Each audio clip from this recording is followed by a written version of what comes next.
Les marchés avec CMC Markets, trading de CFD sur action, Forex et indices.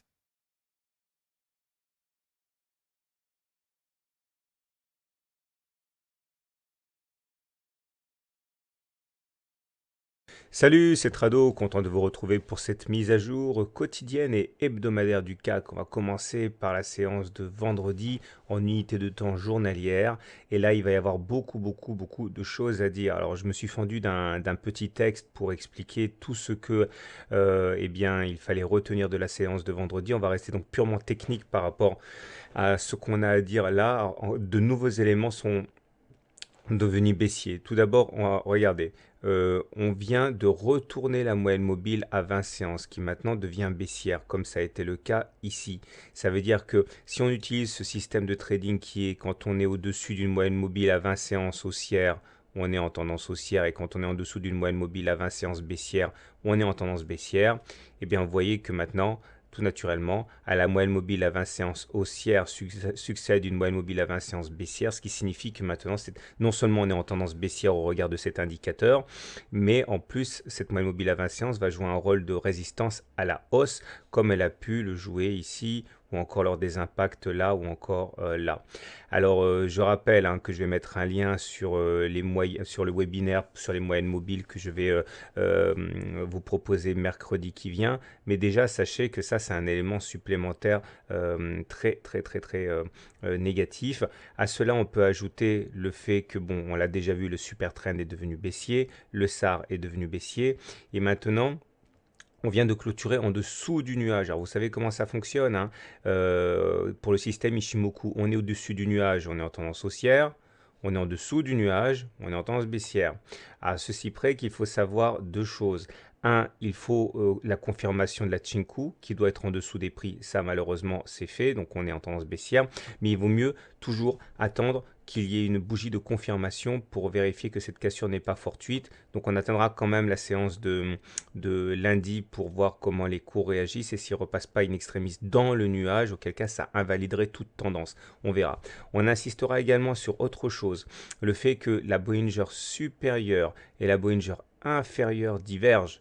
Ça veut dire que quand on clôture en dessous des Bollinger et que les Bollinger divergent, on a plus d'une chance sur deux de faire une nouvelle clôture à l'extérieur des Bollinger la séance suivante. Autrement dit, on a plus d'une chance sur deux lundi de faire une clôture en dessous des Bollinger. Ça aussi, c'est pas très bien. Revenons maintenant on va faire le film à l'envers sur la séance graphique de lundi. Je vous avais expliqué déjà il y a quelques temps, c'était il y a 3 séances, je pense que lorsqu'on a un canal comme ça, qui est cassé, la Vulgate dit, enfin la théorie générale dit qu'on prend la hauteur du canal, que l'on va reporter au-dessus du point de cassure et ça vous donne un objectif de baisse. Et vous voyez que, boum, ça a été atteint. Ok, donc souvenez-vous bien de cette méthode des canaux, hein. Enfin, bon, c'est quelque chose que j'ai déjà dit à plusieurs reprises, mais vous voyez, malheureusement, la baisse était à cet égard assez prévisible. Je vais enlever ça parce que maintenant ça ne nous sert plus à rien. Voilà. J'aimerais maintenant parler des Fibonacci. Alors pour revenir un petit peu à ce que je disais jeudi, j'avais dit que j'envisageais un rebond la séance de vendredi au regard de la moyenne mobile à 50 séances. Je vais la refaire figurer parce que c'est intéressant de comprendre ce qui s'est passé dans ma tête au moment où je l'ai dit. Voilà. Ça c'est la moyenne mobile à 50 séances que vous voyez ici. Je vais la mettre en pointillé un peu plus épais. Et je considérais qu'étant donné que la moyenne mobile à 50 séances avait bien joué son rôle de résistance ici, mais aussi son rôle ici, et là vous voyez que chaque fois qu'on passait au-dessus de la moyenne mobile à 50 séances, on avait du mal à la casser et que finalement quand on la cassait dans l'autre sens, elle servait à un rôle de résistance. Et bien là, je pensais en fait que suite à 2 séances comme ça au contact de la moyenne mobile à 50 séances, on aurait une sorte de répit avant de reprendre la baisse pour atteindre les objectifs. Bon, là, vous avez bien compris qu'il n'y a pas eu de séance de répit. On a directement enchaîné avec la baisse. Mais ce qui est également intéressant, c'est d'analyser les Fibos. Alors, j'avais expliqué il y a 2 séances à peu près qu'on ne restait que très rarement en apesanteur entre 2 niveaux de Fibo. Et que lorsque l'on cassait un niveau de Fibonacci, généralement on allait chercher un niveau suivant. Alors j'avais dit ça lors de la séance du 10 si ma mémoire est bonne. Donc comme vous pouvez le voir là, non seulement on a pris appui sur le niveau des 38,2% de retracement de Fibonacci qu'on a cassé, on est directement allé chercher le niveau suivant, celui des 50% de retracement de Fibonacci, c'est-à-dire qu'on a cassé, on a mangé 50% de la hausse que l'on a eu sur la jambe là.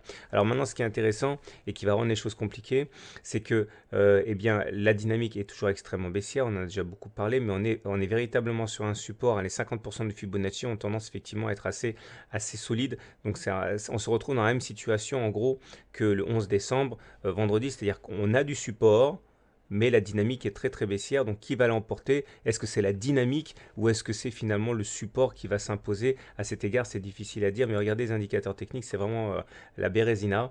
Le RSI, il passe à 35, donc en dessous de 50, donc ça c'est pas bon. J'insiste sur le fait que, vous savez, pendant pas mal de séances, ça ne nous a servi à rien, mais à un moment, on a cassé conjointement le support oblique sur le RSI et en même temps le support oblique homologue sur les cours. Je ne sais pas si vous vous souvenez, c'était comme ça, c'est passé comme ça. Et j'avais dit si jamais on casse les deux en même temps, eh bien ça va les densifier le signal. Vous voyez l'efficacité de ce que j'appelle ces obliques sentinelles, hein. Je n'aime pas du tout le fait que les volumes soient croissants. Alors, ce n'est pas des volumes de fou, mais quand même, ce sont des volumes qui sont croissants. Plus on baisse, plus on fait des volumes. Ça veut dire que ça densifie le signal. J'ai également parlé du Trix qui était passé en dessous de son signal. La dernière fois que ça s'est produit, c'était là.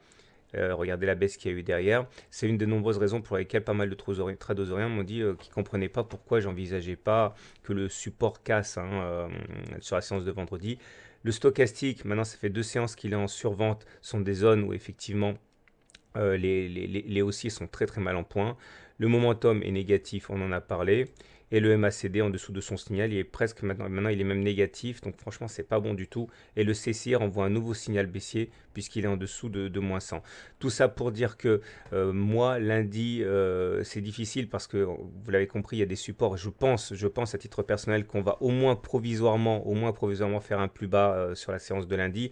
Maintenant, il faut voir s'il n'y aura pas des acheteurs de dernière minute. Mais là, c'est extrêmement tendu. Maintenant, regardons l'hebdomadaire parce que c'est ça qui nous intéresse. N'oubliez pas, c'est pas la queue qui remue le chien.